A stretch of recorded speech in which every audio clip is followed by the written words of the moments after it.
ready to get started? Sorry, Landry. There we are. Now we're ready to get started. Okay.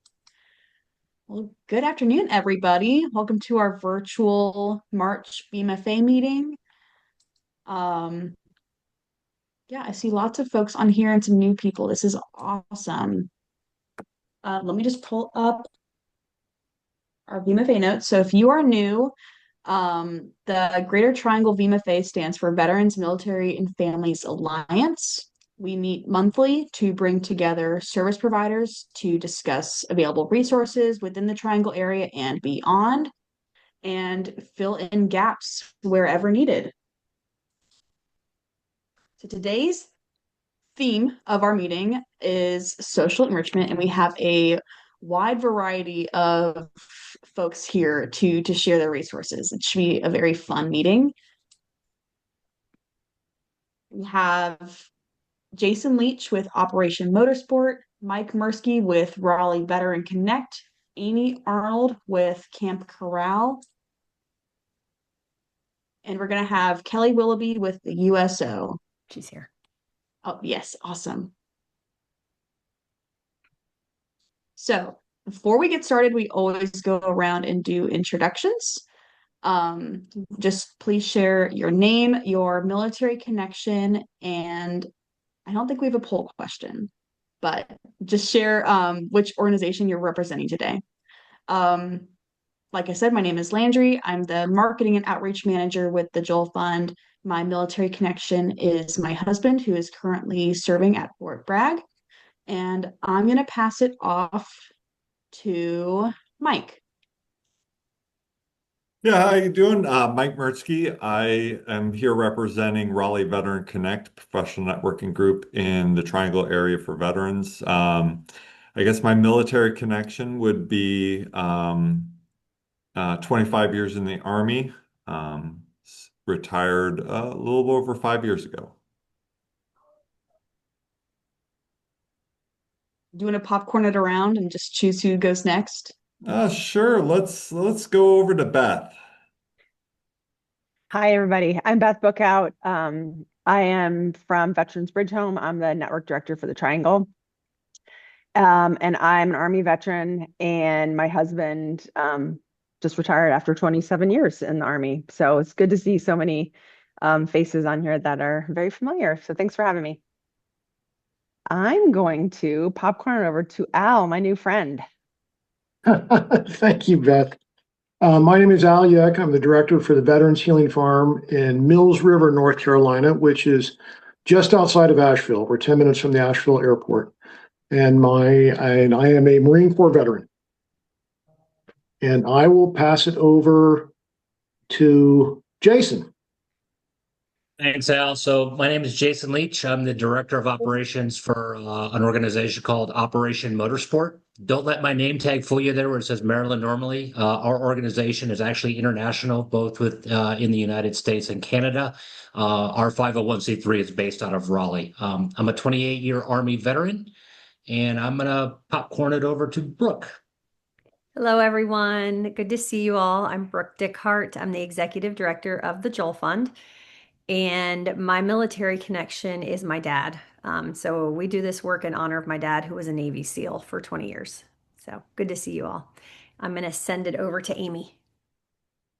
I am Amy Arnold. I'm representing Camp Corral. We send kids of veterans ages 8 to 15 to camps throughout the country. So we've got 23 different weeks that we'll be sending kids to camp for free. My military connection is my husband served 9 years in the Navy, but was mainly with the Marine Corps during that time. I'm going to pass it over to Caitlin. Hi, everybody. I am with NC for Me, North Carolina for Military Employment. I am the program manager of talent strategy and innovation there. And my connection with the military is my husband is serving in the Army, and he's been in for 14 years now. I am going to pop it over to Victoria. Hi, I'm Victoria Knott, and I am the community care coordinator for the Joel Fund. Military connection is my father was a Marine, and I've worked with veterans for about 25 years now. And I will pass it to Kelli. Hello, I am Kelli Willoughby. I'm the executive director for USO here in North Carolina. Um, my military connection is my dad was in the Army my entire childhood. I moved 23 times when I went to college at 18. And so um, I went to high school here in Fort Bragg, Fayetteville. And so I've been at the USO for 12 years, and we have 6 centers across the state that do programs, and then the centers themselves supporting military and their families. I will go to Sonia. Okay. Hi, I'm Sonia Harris, and I am the treasurer and secretary for MGCA, which is a division of the North Carolina American Counseling Association. And we support counselors and therapists who support veterans. And my connection is my support to the veterans that I work with. So we're here and I'm here and I'm representing, like I said, MGCA, and it's our hope to build resources that as we support veterans and military and their families, that we have something that we can direct them to, easily accessible. So thank you for allowing me to join. Thank you. And I will pass it over to Julie. Julie just dropped her introduction into the chat. She's the case manager with Roger and Stop Soldier Suicide. She's under the weather, so she can't speak right now, but thank you, Julie, for being here. Let's pass it over to Lee. Hey, this is Lee Winslow. I'm with the local Combat Veterans Motorcycle Association in the Northern Raleigh area. I'm their the secretary.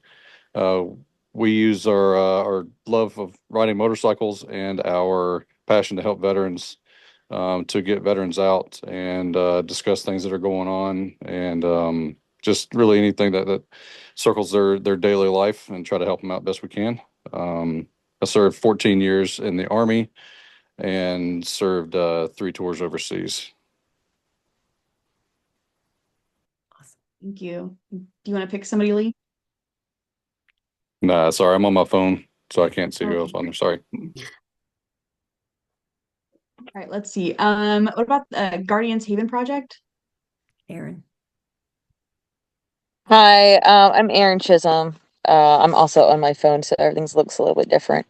But I'm the founder of Guardians Haven Project. We're located in Warrenton, North Carolina, and we serve all veterans, military, current, retired, any and all, and as well as first responders. And I'm glad to be invited to be here. Thank you. Thank you. Thank you. Rachel? Brenda? Oh, sorry. Good. Brenda? Hi, I'm Brenda Brubaker. Sam isn't here today. He's at the VA, but we represent Vietnam Veterans of America, and we're both Navy veterans. Thank you. And Rachel? Hello, I am Rachel Wiggs. I'm the director of our mobile health program at Advanced Community Health. We are a federally qualified healthcare center, and we serve Wake and Franklin County. And my, I guess, connection to veterans is we serve that population. Thank you. Was that everybody? Yeah. All right. Well, we're going to jump into our topic. Social nourishment is always, I think, one of our most exciting topics because there's such a wide variety of things out there that we can get involved in. Personally, I love this topic because whenever the military can just drop you into new communities, and once you're there, it's hard to meet new people and find friends and support. I know that whenever I moved to Fayetteville, I didn't have anything. I didn't know anybody. So I got involved in different social enrichment communities and found groups that had similar interests, and that kind of just helped me find my footing. So I love this topic, and I'm excited for our discussion today. I know Kelli has to drop the call early, so I'm going to let Kelli kick us off by introducing her role with the USO and some of the programs that they offer. Awesome. Thank you so much. Sorry, I had my friend who picks up my daughter from school bailed on me today. So I have to make a rush out to pick up her before they get to school. All right, so like I said, I'm with USO here in North Carolina. USO is a little different. If you were at the summit last week, you've kind of heard this before, and I apologize, it's my spiel. But we're a little different than a lot of our peers and other organizations that we work very closely with in this work, in that we are actually a military support organization, not a veteran support organization. So those that we serve are active duty, National Guard, reservists, Coast Guard, and their families. So we do also, we also just extended our admission policy, particularly in our airport centers, to retirees as well. So basically, if you have a Department of War ID card, then you can utilize the centers. But a lot of people, if you've been through a USO before, a lot of people will either talk about the airport centers themselves, or they'll talk about like an entertainment tour in a deployment zone. Those are what we're most known for. However, we do a ton of programs that serve the military throughout the state. So because we have reservists and National Guard in our service demographic, here in North Carolina, we have guardsmen and their families in every single one of our 100 counties. So we need to make sure that we expand outside of the brick and mortar centers and do outreach into the communities and support those families beyond our walls. So our teams are split kind of into 4 across the state. Our Charlotte team is Charlotte Triad, and then all the way to the western border. Our Raleigh team covers the Greater Triangle area. Seymour Johnson Air Force Base, that center covers the 4 or 5 counties immediately touching Goldsboro or Wayne County. And then here at Fort Bragg, that's where I am today, they cover basically all the way to the southern border, kind of Harnett, Lee County down to the border. And then our coastal team out at Camp Lejeune has the entire coast. So they have a lot of service members with all those Coast Guard stations up along the coast. And then, of course, Camp Lejeune and all of the New River, Cherry Point, all of their surrounding locations as well. And then Elizabeth City all the way at the top. So that is how we make sure that we reach all of the families that we can. And we do programs our programs are all designed to create connections to the community. So we do a number of military spouse connection programs. The intent is, no matter where they are in their military life, that they find their tribe, that they find their connection in their community. I think if you are a military spouse or have been a military spouse, any of them will tell you as soon as a deployment or a training happens, that's when everything breaks in the house, or the car breaks down, or the kid gets really sick, or whatever. And so having other spouses that you can depend on, we do those programs virtually and in person as much as we can across the state to make sure that we pick up anybody who's comfortable coming to those programs. We also do a number of military kid programs or youth programs. Our big focus is obviously that full cycle deployment support right now. So when they are deploying, that we're there for not just them, but their families. And then during that deployment, if you served in the military, hopefully you remember USO being beside you during deployment times as well. And then on the home front, that we're supporting families left behind. And then we do a number of programs to support reintegration upon their return. And then, of course, a big push for us, especially this year, is supporting single service members, as a number of programs that were designed to support single service members' budgets were cut in 2025. So we're looking at how we can do a better job of making sure that we're incorporating support for single service members as well. I'm looking at the questions now. Do you want me to just go through the questions, or do you want to ask me, Landry? Whichever. You've answered a good portion of them already, which is fantastic. I want to just kind of add on to those. What's the best way for service members to get in touch with the USO? I know that I receive the emails. Is getting on the email list the best way, or you can take it from there. Yeah, I think the best way for anybody to get in touch with us is to go to their closest center. So if you go to the big USO website, uso.org, you can narrow it down to what center is closest to your, zip code or whatever. And then once they get in their local center's kind of system, they'll get regular emails on what's going on. We utilize social media quite a bit. So each local center also has their own Facebook group, and they post a lot of stuff specific to that geographical area in there. That is difficult when you have a guardsman or coastie or, reservist, because they could drill out of one area and be in a totally different area in the state. So, for that, we just go ahead and have them connect to the closest USO to where they live, and then we'll make sure that they get regular outreach to our programs and services. But there is no wrong door. So if they call a USO number, they'll get to the right place within one of the centers. And then I think if anybody ever wants to partner or anything like that, that's really the same answer wherever you're located. I kind of broke out the state for everybody so you would know which center to contact. We are actively, I'm going to kind of answer this last question as I'm answering this one, but we are actively looking for partnerships because we have done a number of, every year I do meetings with our military leaders, and right before my budget gets turned in to try to figure out where I can allocate, my budget resources to best meet gaps in funding that the military has.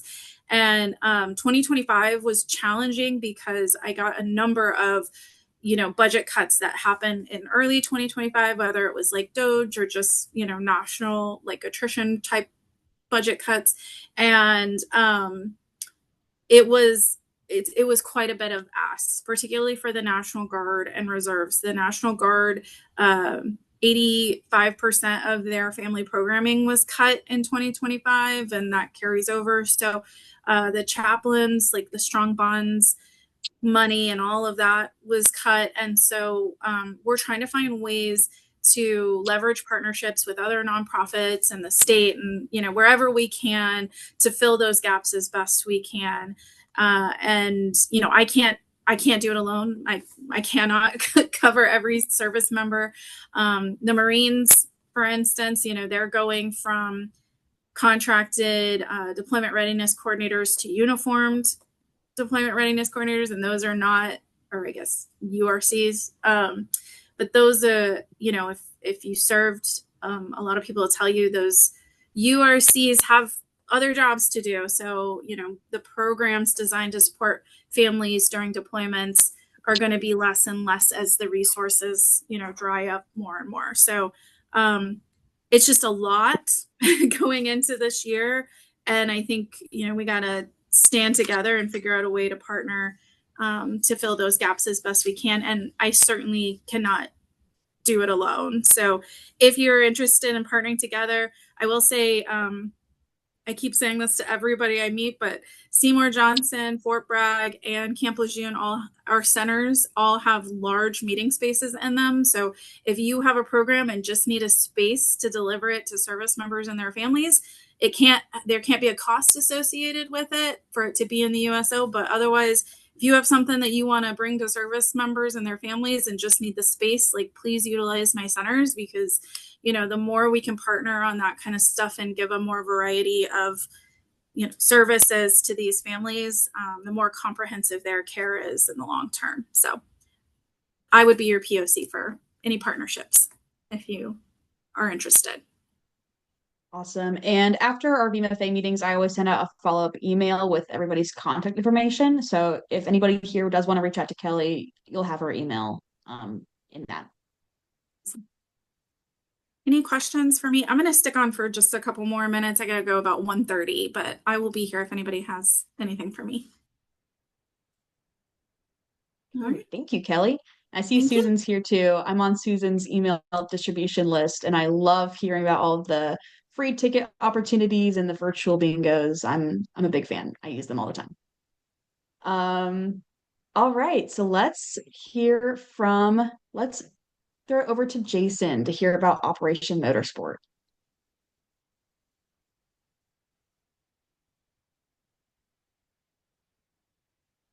Sorry, guys, I had to unmute myself. So, hi again, Jason Leach with Operation Motorsport. We are a registered charity in Canada and a 501c3 here in the United States. And we believe in using the power of motorsports as a therapeutic recovery tool for medically releasing and veterans who have a VA rating. And I'll focus primarily on the U.S. side since I assume that's for most of our audiences today. But we run two programs. We run a motorsport immersion program, and what that looks like is taking the beneficiary and embedding them in with a professional race car team for up to 2 race seasons. We're active in IMSA, SRO here in the United States, and then FEL and NASCAR Canada up north of the border.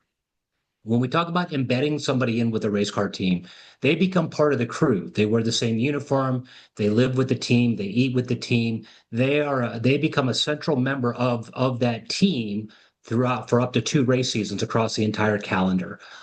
We ask participants to be able to commit to about 75% of the schedule. We understand, everybody has lives outside of racing. But what we find is it rebuilds 3 tenets: team, identity, and purpose.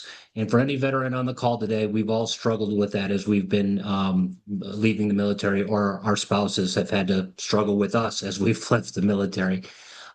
That's even harder, as some of you may know, when you're being medically released. In addition to our motorsport immersion program, we have our diversionary therapy program. And what that is, that's iRacing, simulation racing. So if you've got a computer, you've got a wheel, you got a monitor, we bring that program to you in the safety and comfort of your home. We run 2 leagues per season. Thank you, Kelli. We run 2 seasons per season. And that was born out of COVID, but what we found was a subset of the veteran community that we weren't engaged with, and it was those individuals who were self-isolating. And then what we've ended up building from that is a peer-to-peer network where the veterans lean on each other, they share resources, they share struggles, they have that safe space that they can just kind of be themselves again. That's a tough thing when you enter the civilian world. To lose that veteran or military connection. We help bring that back for the individual. There is no time limit on our diversionary therapy. Coming back to our motorsport immersion, we are not a job placement, but what we do find is we have a handful of folks who have been offered paid positions with race car teams after their time through our program. I can think of one guy, a U.S. Army veteran. He's now with an IndyCar team, and he moved to Indianapolis. We've got another person who's working in race control. Pretty much anything in the business world of motorsports, we have an avenue to help create an opportunity. Mine is putting somebody behind the wheel. That's just a completely different path and cost structure in motorsports. But if you're interested in crew member, if you're interested in marketing, hospitality, medical, we have somebody now who just got a job with SRO and is a part of their medical first responders team, goes to all the race events. So it's a really unique environment that creates that therapeutic need for people to learn how to take those next steps. One of our earlier, and the majority of our folks are veterans, but we do work with those who are going through the medical release process. And I can think of one former Fort Bragg soldier. She was coming through our program, and it gave her the confidence and understanding that she was still value add. She ended up going back to the medical board at Fort Bragg and got her decision reversed to where she could still continue serving in the Army. So it's a pretty powerful program. Yeah, we serve active duty, veterans, guards, reserve. There's no requirement for any previous experience in motorsports. We don't target those who are mechanics in the motor pool or maybe with the aircraft. You just have to have an interest. You have to have a willingness to kind of take and dip your toe into a new world if it's something you're interested in. To access our programs, simple. We're on Facebook. We're on Instagram. You can find us at operationmotorsport.org. There is a button there that you would submit. You click to fill out your interest form, and that will then connect you with one of our beneficiary relation managers where we get to know you a little bit more. We get to understand what's missing in your life. We get to understand, what you're looking for. And while we also spend more time explaining the program in depth, what activation could look like, what teams could look like. There's no cost for the participant. We get you from point A to point B. We're partnered with Fisher House. And then once you're with the team takes over those responsibilities. So outside of buying a hat or a shirt or some little trinket at the racetrack, it's zero cost to the program participant for while they're in with our program. We also do some outreach stuff. I think Lee's got his hand up there. That's where we met them through our Veterans Race of Remembrance. This is a one-time-a-year thing over Veterans Day weekend at Virginia International Raceway in Alton, Virginia. And that's our 8-hour endurance race where we bring all those beneficiaries together and everything that they learned with their race car team throughout the year. We now come over Veterans Day weekend and we race as a team. So they all bring in the entire crew's all beneficiaries. So it's a way to kind of bring everybody together and now work as one cohesive veteran-focused team. Gaps and struggles. I mean, like every nonprofit, funding is always a challenge for us. We survive primarily on private donations, but we're doing pretty well. And it's more about branding and getting our name and opportunity out in front of people. We want to become a menu of options for those who are being medically released or retired, or those veterans who are kind of struggling with figuring out what their next steps are. We want to be one of those things that just helps, become a tool in your toolbox to take that next step forward. And I'll pause there for any questions. Yeah, go ahead, Lee. I can't say enough about Operation Motorsport. Jason is being very humble about their organization.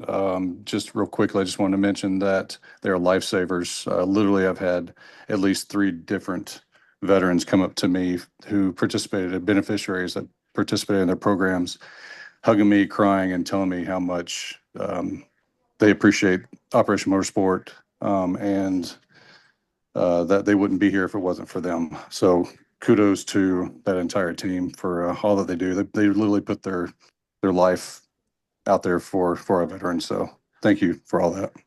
Thank you, Lee. I really appreciate those words. And Lee is the reason why we've heard about you. I know. And yeah, it's great to have you here today to learn more. No, I really appreciate it. Are there any questions? Other questions from the group for Jason?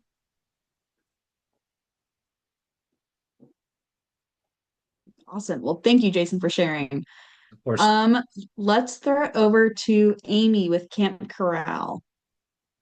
Right. So I am the enrollment specialist for Camp Corral, but I'm also the parent of kids who went to Camp Corral. So that's where I was first introduced after my husband got his VA rating and our kids were in our prime age range. So we partner with camps, whether they're YMCA camps, privately owned camps or whatnot, throughout the country in veteran more saturated areas. So it's a easier commute for the families to get there. And we send kids that are ages 8 to 15 to camp for the week.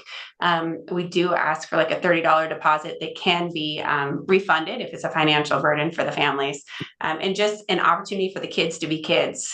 There are often the military family life counselors that are accessible and available if needed, but not required. And so my older daughter, her comment was, we all have a common background. We have a common understanding of what happened, but we don't feel like we're being thrown into a counseling session. We can just be kids, enjoy something, learn something new, and just get a break from the reality of life. while they're at camp. So we're anticipating sending about 33 to 3,500 kids to camp this summer. We still do have some places available. We just opened 3 new partner locations, one being in Texas, one just outside of Roanoke, Virginia, and another one up near Lancaster, Pennsylvania. Those are the newest locations, but we have 3 locations actually in North Carolina.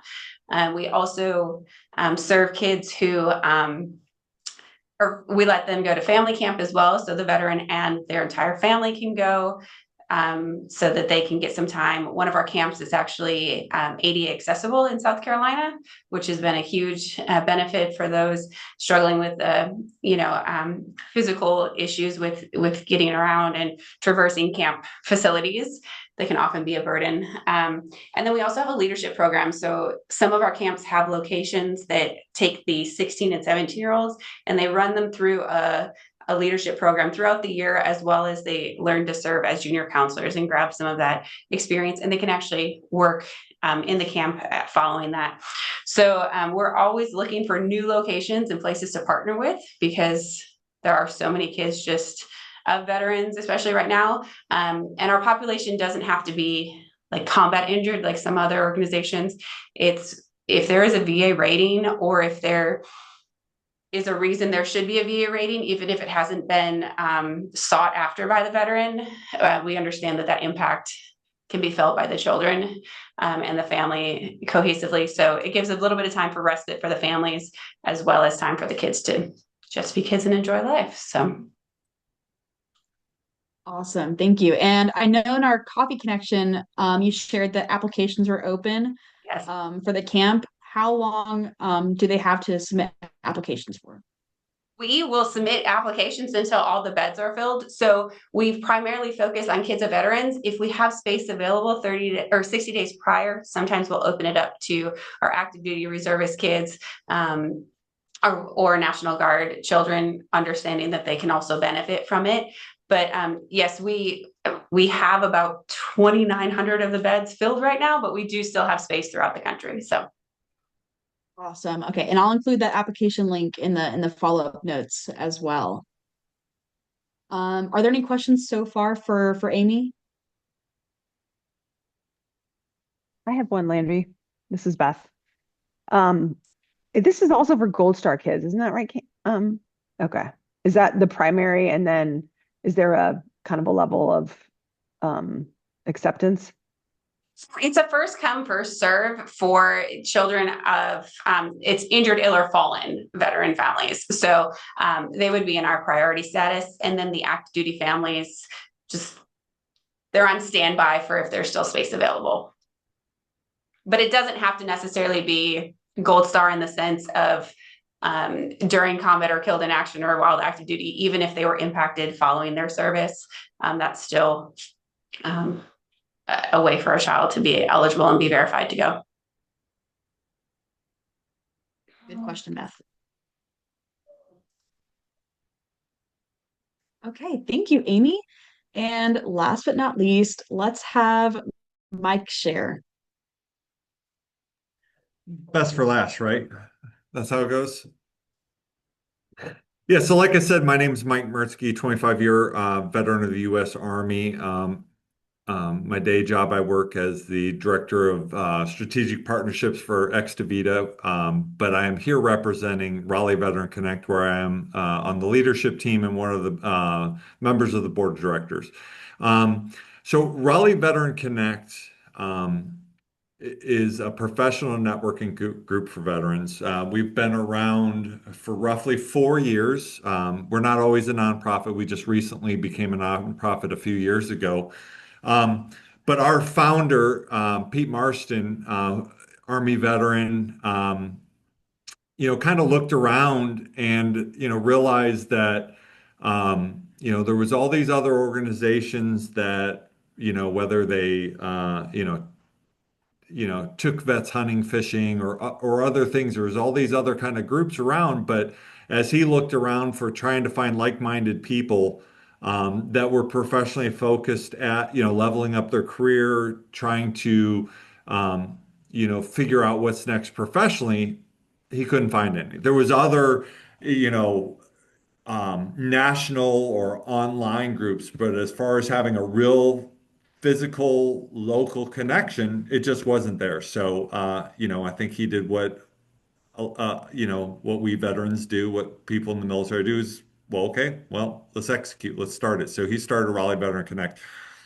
And initially I remember back in the day, 4 years ago, I mean, it was very beneficial for me because he was standing that up as I was transitioning out of the military, as I had just moved to the Triangle area. So, it's kind of like the old hair club for men commercials. Not only did I get roped into helping stand this up, but it was something that I didn't even realize that I needed as I was trying to figure out, where I was going to take my career, post-military service, and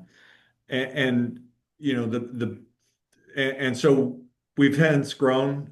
We have about 2,000 members on our private LinkedIn group, which is in itself a great resource. But then we also host monthly kind of no-host socials, where it's just an open opportunity to network. We like to say that we create the environment for you to connect with other like-minded individuals, but very much on you or on the veteran, to really kind of invest in their professional networking, to develop those relationships and to grow those relationships. And like I said, we do these monthly events. So we've actually got one coming up tomorrow night, and it's an open invite. Anyone connected into the veteran military space is welcome. We don't have any kind of requirements for membership or to attend. And so tomorrow is our next event. Like I said, it will be at the Iron Oaks in Raleigh, and it will go from 6 to 8 p.m. Our events, typically have between 60 and 100 people at it. And again, the format that we found that really works is, again, just creating that environment for people to make connections. You know, LinkedIn and Syracuse University previously had done a study, separate studies, but both came up with kind of the same thing that um, underemployment was actually a huge issue in the veteran space. That in all these areas were focusing for veteran employment, but no one was looking at underemployment.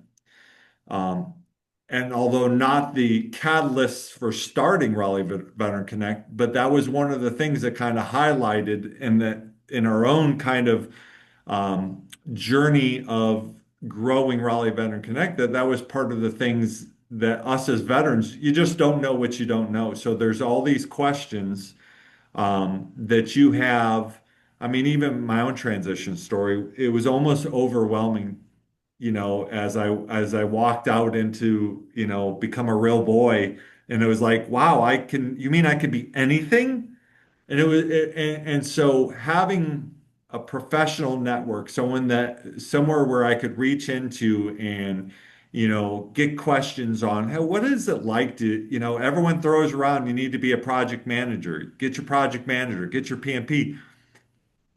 But who do I talk to? What's it like being a project manager?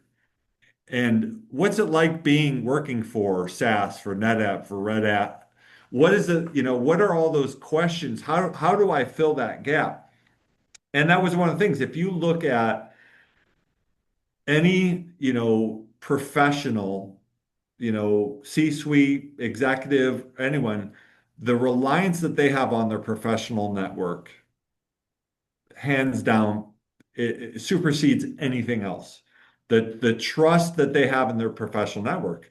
Well, we had that in the military. You showed up to a new unit, and there was some level of trust that was already there, and you went right into that. Well, that aspect is one of the things that again, we feel that, in a very local, very real way, we can kind of help veterans. As again, that was something that I didn't even realize at first that I was missing.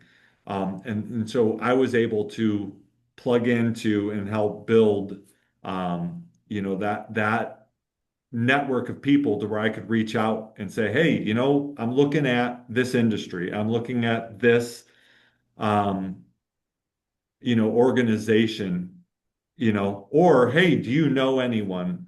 We tell people when they come, the veteran that they might help might not be themselves. And so being able to kind of create that value exchange of a very real connected network of people. So Awesome. Thank you, Mike. Are there any questions so far?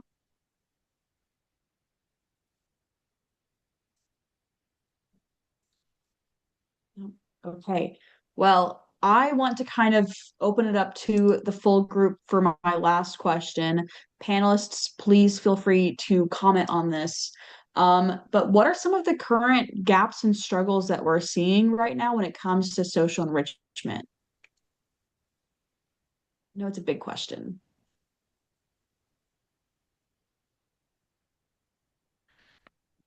I'll jump on it for just a little bit, and that's one of the things with the Veterans Healing Farm is we're always trying to attract that younger veteran. So it doesn't, they don't have to necessarily have been combat deployed at all, but just transitioning out of the service, and to bring them and their families here. So we are constantly looking at our programming. We had a physical move last year, and that has improved it. This year we're doing our second kids Easter egg hunt at the farm. So we are bringing them in, but that's a constant that when you look at the group out there, I think that sometimes the old, and they're wonderful, wonderful organizations, but some of the younger veterans don't necessarily want to go to the VFW or the Legion and wear the hats and the whole, again, great organizations, but I know also that depending on the area, they're not attracting the younger veterans either. So that is a gap that we recognize and are constantly working on, trying to get those younger vets and their families. Yeah, if I could just add to, sorry, Jason, do you want to go ahead? Go ahead, Beth. Nope. I think the biggest thing that I've noticed, so prior to being at Veterans Bridge Home, I was with Wounded Warrior Project for 3 years.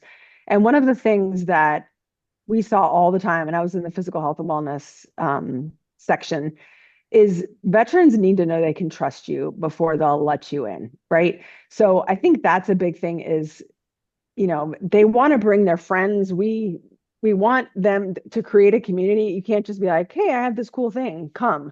It really is about them trusting the organization, trusting the people who are inviting them.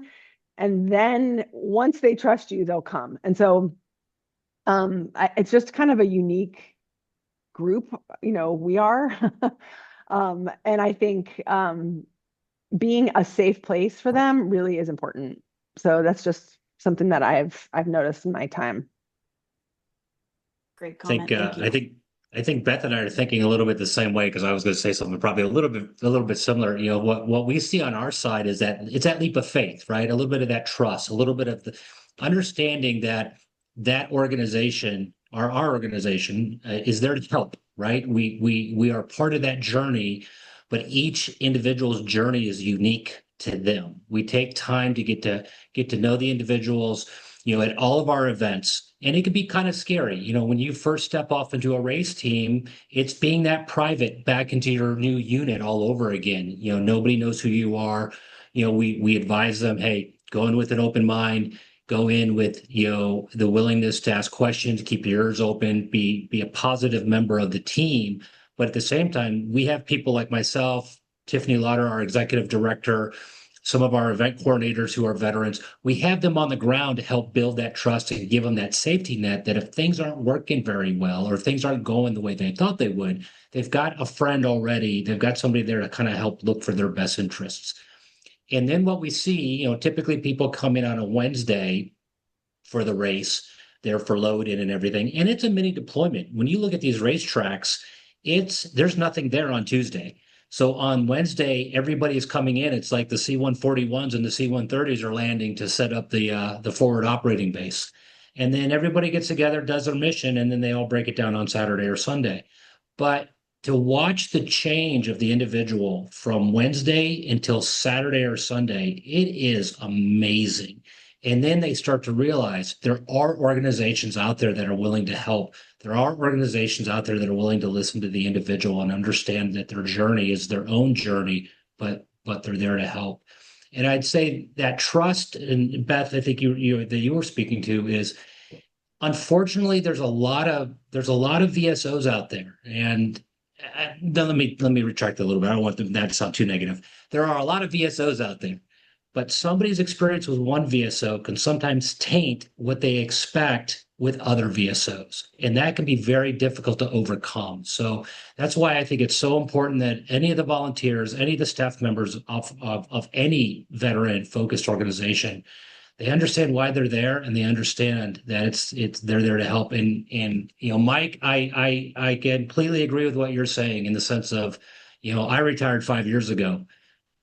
I quit the corporate world to become a full-time volunteer with Operation Motorsport because I believe in what we're doing. I see the difference.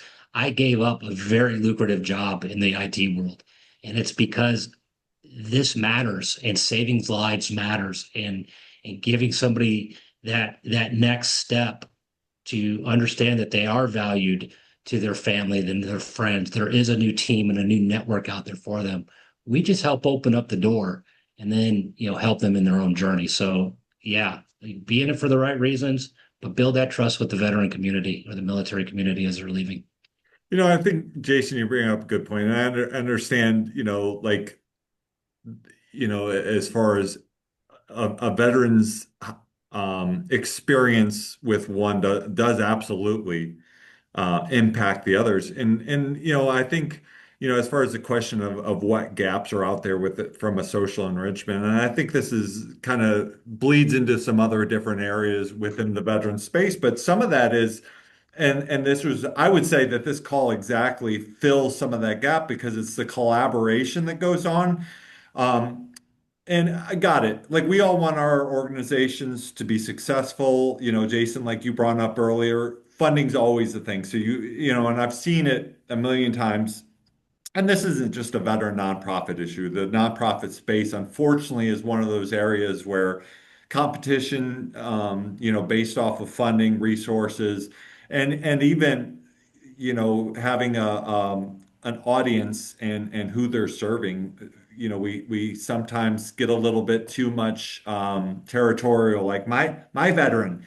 Um, when the fact is um, you know, as Raleigh Veteran Connect, what that veteran might he or she might need is not a professional networking group. They might not be there yet. They might not really care about advancing a career post-military. I want a job.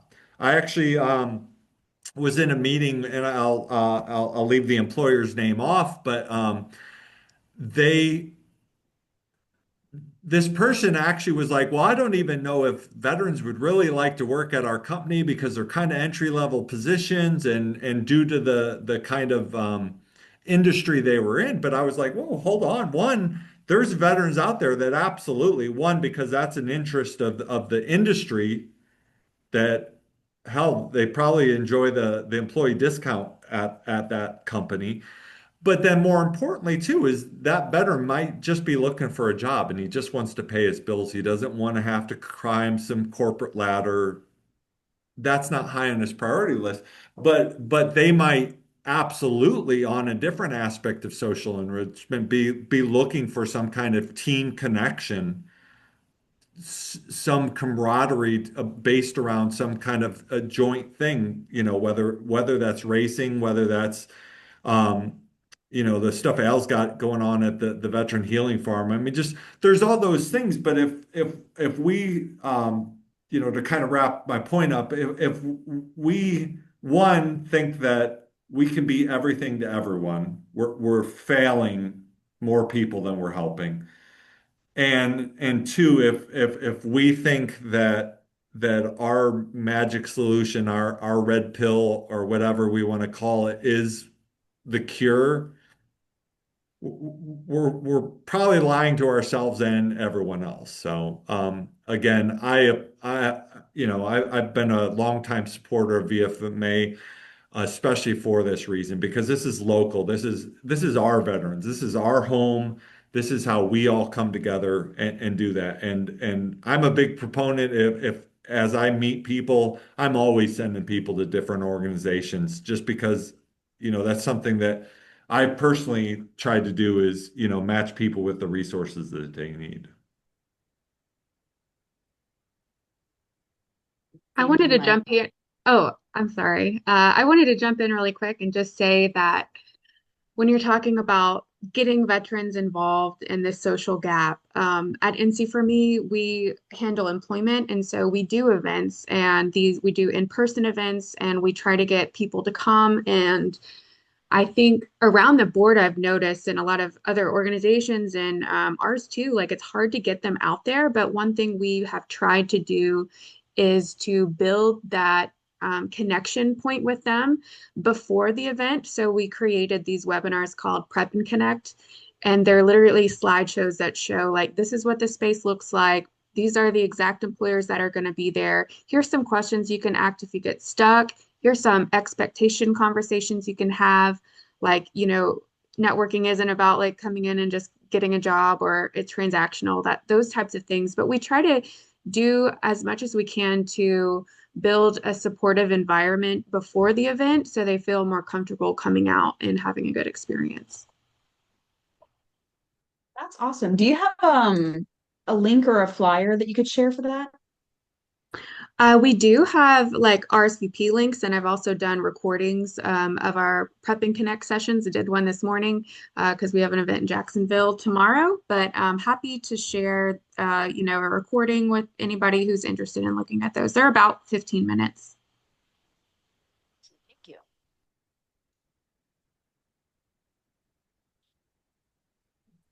Okay, well, if there aren't any other comments on this, we're going to kind of start to close out the meeting. So if anybody on this call would like to share any other upcoming events serving veterans within North Carolina, or we'll share any upcoming Operation Motorsport events as well. You Landry, can real kind of, quick, if you don't yeah. mind, I really want to address what's in the chat real quick. I was Oh, just yeah, about. Sorry, y'all. Yep. Nope, that's okay. That's okay. Beth, thank you for putting that in. So I'm not really good about like pulling things, out of my head real fast. So I know there's things like VA Save training is something that all of our Operation Art instructors do. The mental health first aid is fantastic. We are going to be doing some mental wellness training here at the Joel Fund in partnership with Veterans Safe Project coming up in March. So there's lots of different things, but if you know of some specifically, please, please, please drop the link in the chat and we'll make sure that those go out in the follow-up email. And I think that's such a valid, kind of point, and I'm so glad you highlighted in the chat, because when we look at what social enrichment really means, like it's more than like something fun to do, or I want to go hang out with my buddies. If you look at, and this is one of the things why I think this area really gets underlooked when it comes to suicide prevention. We really underlook the importance of how much of a tribal creature we are as humans. Now throw the veteran mix in there, where that's almost been um, it's almost, because of the nature of the military, is kind of put on steroids. So then now that you pull that person out of that environment, it's even so much of a larger vacuum and gap that now that individual has, that they're most likely drastically looking to find some of that, or maybe not even realizing that's missing. So I think having those kind of, if you're in this space, helping out, being able to kind of identify and have some tools to help. I think that's so important, and I would really recommend it if you either a veteran, if you're a volunteer or have an organization, make sure your people have that kind of tools and that training. It was just, I think it was 3 months ago at a Raleigh Veteran Connect event. I ended up staying in the parking garage till almost midnight, talking with a veteran that they were hurting and they were in, and it was, a lot of things because of, some challenges they were facing in the employment phase, and that was affecting their life, their family's life and stuff like that. And it was just a lot of things. And I was very grateful at that point that I had gone through like the mental health first aid training. I had, I could see some of those signs and pick up and be like, okay, this is where I need to be right now. I'm not going to be home when I told my wife I was going to be home. This is where I need to be. So, Yeah, just to echo that, we all just need to be prepared for those discussions because they're going to happen when we're least expecting it. So it's just super important that anybody who, I mean, really just humans in general, but even more so veterans, having that conversation just so that you're comfortable with it is really important, even though it's a very uncomfortable topic and it's difficult to discuss. But, I would love to see as many as possible get suicide prevention training, just because then you're just more aware of kind of the world around you and some of the things to look for.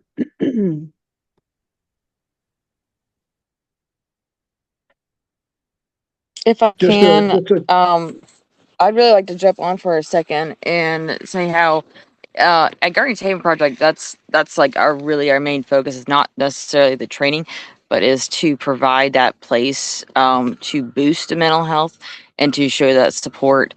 So like our organization is from coming as a combat veteran with dealing with all the aspects of mental health of my own. I started this because I was lacking the resources and I can't find, as much as I was pushing the VA and asking.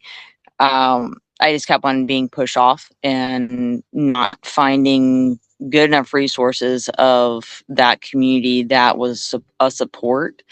And so when I created Garden Tape, we could show that folks weren't alone, whether they're dealing with any side of mental health, that they could find therapies and they could find camaraderie in a place that was safe. And like we have camaraderie nights once a month, and it's very just chill, relax. You come and you eat and you hang out around a bonfire, and the connections that have happened between some of our veterans is absolutely amazing, where it's like, we've had vets that have been out for 20 years and have no veteran friends at all, have no prior military friends at all in their life, and they come and they're like, man, I haven't been able to talk about that kind of stuff for 20 years.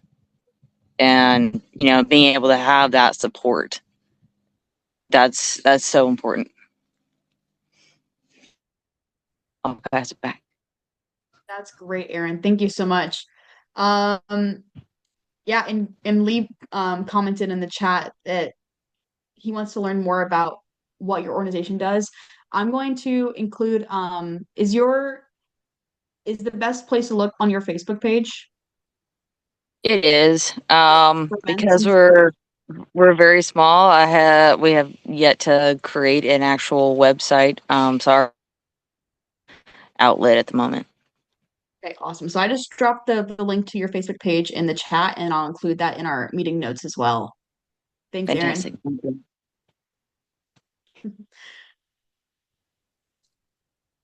Okay. So at this point, if anybody has any other upcoming events that you haven't shared already, you can announce them, drop them in the chat, or email me shortly after this meeting with any flyers.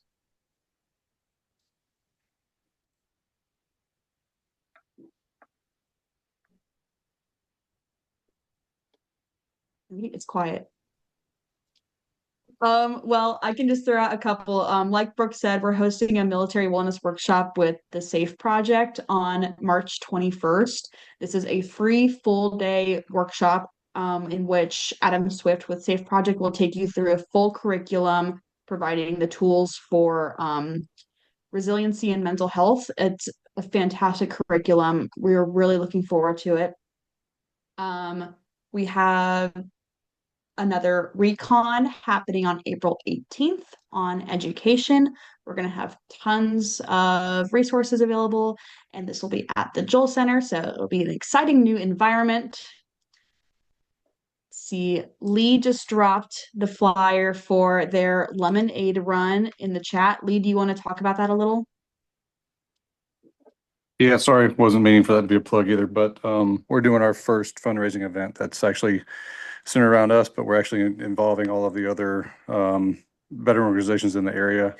And any car, motorcycle, whatever enthusiasts, come on out, and we have different spots that we're sending everyone to just to ride out in the country. And it's just going to be a good time. The night before that, we're having our, we call a meet and greet, and anybody can come out and just meet everybody and just have a good time. We'd love to see you. Thank you. And we're excited to be there too. It'll be a good day.